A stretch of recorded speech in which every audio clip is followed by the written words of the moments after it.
The Moist Meter is a proud partner of our comic book series Godslap and Plague Seeker. Both are available at badegg.co, link in the description. Welcome to the Moist Meter. Today we're taking a look at the new Indiana Jones movie, Dial of Destiny. I'll be honest, I came into this film with very low expectations because of the tragedy that was Kingdom of the Crystal Skull. I actually saw that movie opening day with my friends. We were all huge Indiana Jones fans, and by the time the credits rolled, we were left stunned. Couldn't believe our eyes. It felt as if Indiana Jones reached through the screen and slapped each one of us a few times. Still one of the more disappointing experiences I've ever had in a movie theater. This was also still during a period of my life where I was young enough to not really recognize when something was shitty. So I'd smile and clap for just about any movie or any show I ever watched. But this film is one of the first times I can recall being like, damn, that shit sucked. So yeah, Kingdom of the Crystal Skull I'm not a huge fan of, but it's been well over a decade since that film. I feel like everyone who even had a hand in that abomination's creation probably has moved on from the franchise. So there was still that little bit of hope that the project might not be bad, and there was that little angel on my shoulder whispering, hey Charles, try not to be so negative going into this, it might be good. And now that I've seen the movie, I'm happy to report that it's not bad. And that's about the best compliment I can pay the film. So, when the trailers dropped, a lot of people immediately started criticizing the de-aging technology because it showcased the de-aged Harrison Ford. And we haven't quite mastered that tech yet, but we're getting closer. And I will say that de-aged Harrison Ford is not the main character. The main character is still naturally aged, human, octogenarian Harrison Ford. I'm a huge Harrison Ford fan, by the way, but I do think he's reached that age where it's very difficult for him to do stunts and do things that look cool on screen. Aside from chases, I actually think the chases were done well in this film, though there's a couple of them that are just highly unnecessary and then seemed like they were there just to fill runtime to make it a longer movie, even though it's already a very long film. But overall, the de-aging technology wasn't like some kind of big blemish in the final product here. They were very smart with how they used it. It's used in the beginning of the movie mainly, and it all pretty much takes place at night. So you can't quite see the imperfections as well as you could if it was well lit during the day. Which is smart. By obscuring the vision of the audience on de-aged Harrison Ford's face, they won't exactly be pointing at it and be like, there's something off there. But I do feel like there's something that everyone will point to in this film and be like, that was very off. And it's the writing. But before I really deep dive into that, I want to get all of my compliments out of the way early, so I'm going to front load this with things that I did like about it, because as I said, this is not a bad movie. I don't think it's like horrible or terrible by any means. For example, they got John Williams back in the booth, baby, so you know this soundtrack is clapping. These cheeks are getting slammed. The score in this film is fantastic. I love John Williams' work, and he does an outstanding job in this film, per usual. And I do also really like the action. They decided to double down hard on constant, action. There really isn't a whole lot of downtime, and even when there is downtime, it's spent solving a mystery, putting together clues, figuring out where to go next. So it just feels like the movie's moving at a million miles per hour, even with a really long runtime, which I still do believe is too long for this movie. I did have fun. And another thing I liked that I feel like might be a complaint for some people is just how many different places this film takes place. It really does feel like they go across like the entire world tracking down the Dial of Destiny. And I like how they end up at all of these places, and every time they go somewhere new, there's a big cinematic clash between the good guys and the bad guys in classic Indiana Jones fashion. I do think they absolutely do nail how the action should be in a modern Indiana Jones movie. It's flashy, it's fun, and it doesn't take itself too seriously. Now that's pretty much where my list of compliments ends. Now keep in mind, while that did seem short, the vast majority of this film is a large sequence of action scenes that are held together by a narrative that I don't think is very strong. Like I mentioned, I think the thing most people are going to leave the theater most disappointed by is the writing.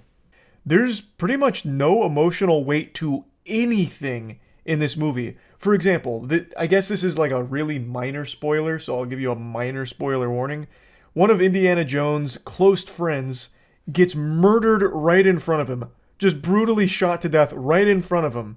And it is Indiana Jones' fault. He gets his friend killed. He was warned. He played hardball, as you would expect Indy to do. He's a badass. And his friend gets killed right in front of him. And they couldn't so much as even pretend like anyone cared. I mean, shit, the character that goes along with Indy as the major supporting character here, her name is Wombat, she immediately starts making jokes right after his murder. And there's only one throwaway line that even reminds the audience that that guy that just died, brutally shot to death, was supposed to be a friend of Indy's. And it's just Indy saying, I just watched my friend die. And then Wombat says, sorry.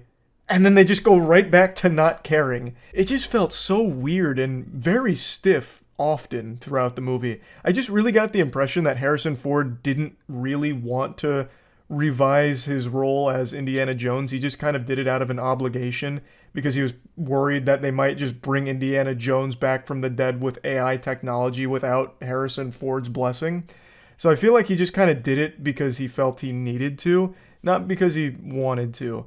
And that almost feels reflected in the character itself. This is a very different Indy. He's in this perpetual drunken stupor. He's always angry and upset due to a set of circumstances that have happened. And I'm sure you all know by now, but they wrote their son out of the movie. And this has led to Indiana Jones being very not happy.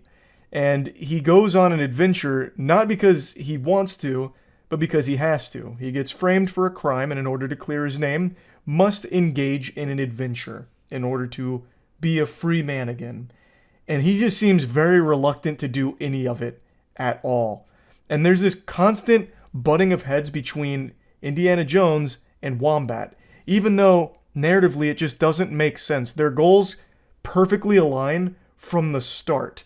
But for some reason they tried to ham up some drama between the two of them to the point where it's really goofy because Wombat seems totally fine with letting Indy die. In fact, she even tells people to shoot him at one point. And Indy seems totally fine with letting Wombat get herself into big trouble.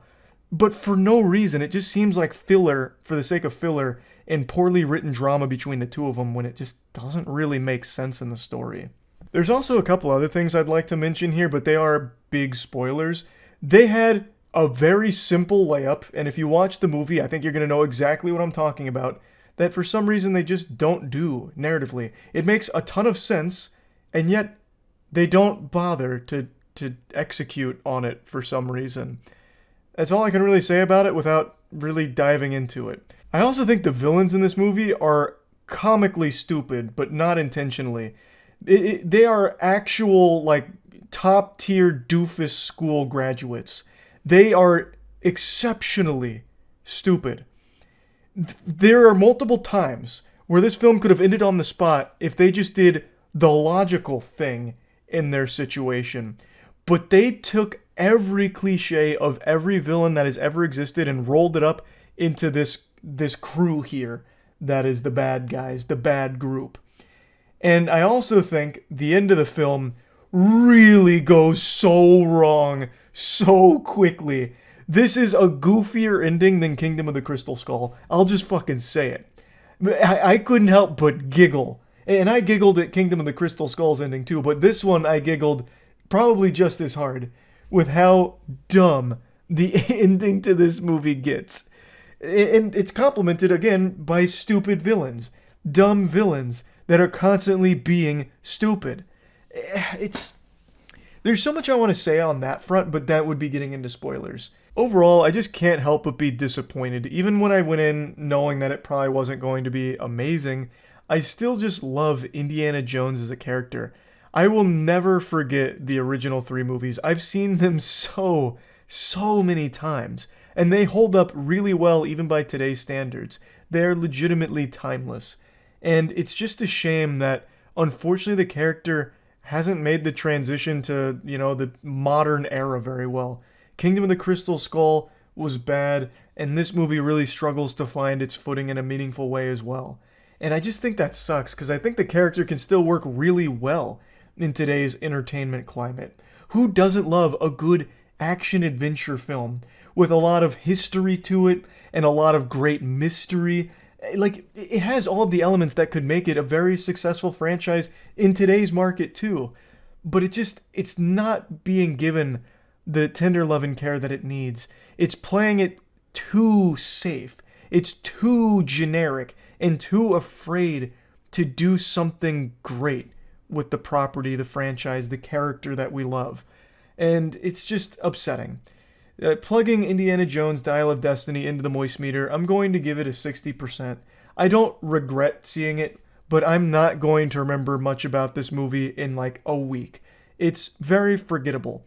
It is just eat popcorn, turn your brain off, and have fun for a little while, but then it does overstay its welcome because it's just too fucking long.